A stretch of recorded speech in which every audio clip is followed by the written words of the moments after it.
Greetings, members, one and all of the Salivation Nation, with somewhat good news about the Chinese miners that were stuck underground, 22 of them in total. These gold miners, you heard me talk about a story about this earlier, and this is the final resolution. It looks like they have able to rescue, which is somewhat rare. 11 miners have been rescued from a Chinese gold mine. This comes to us from CBS News. 11 workers trapped for 2 weeks inside of a Chinese gold mine were brought safely to the surface on Sunday. Seems like it's been longer than that. A landmark achievement for an industry long blighted by disasters and high death tolls.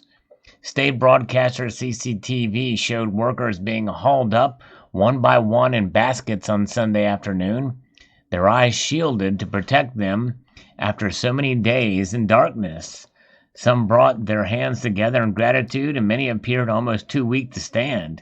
They were swiftly covered in coats amid freezing temperatures and loaded into ambulances. And there you can see them being pulled out there. In fact, we can kind of see if we could get this video going. If we can see it here, it may not play on this platform, but nonetheless, it is something exciting to see here. Rescue workers in China have freed nearly a dozen miners who have been trapped underground for 2 weeks. They pulled each man to the surface in a basket on Sunday. As you can see on their faces, the men wore shields to protect their eyes from the light. And so hundreds of rescue workers and officials stood in attention and applauded as the workers were brought up from the mine in Quixia, a jurisdiction under Yantai in the eastern province of Shandong. One worker was reported to have died from a head wound following the explosion that deposited massive amounts of rubble in the shaft on the 10th of January, while the mine was still under construction.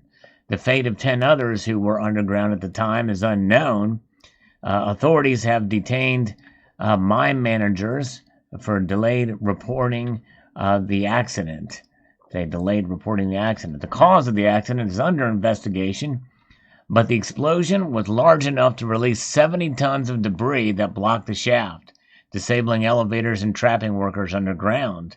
Rescuers drilled parallel shafts to send down food and nutrients and eventually bring up the survivors, 10 of whom had been in a lower chamber and one in a separate area slightly closer to the surface. The official China daily newspaper said on its website that 7 of the workers were able to walk to ambulances on their own, which is good news.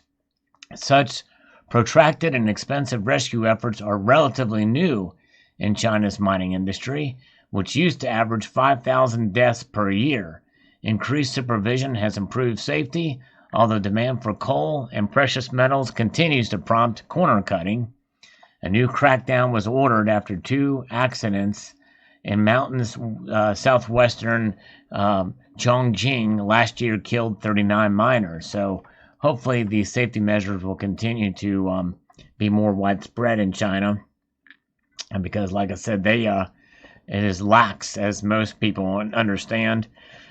And just as they are very lax in environmental and safety measures, more people die each year in China as they become more and more industrialized each year.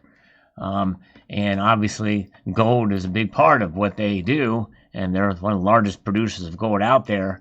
And we really don't know how much they have and how much they produce, but we know that they are the largest.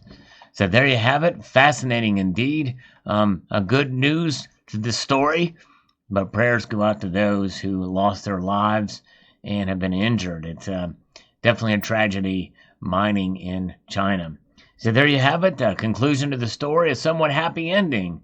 I'd like to extend a multitude of gratitude to you all for taking the time to watch this video, and encourage you to please rate, share, comment, and subscribe.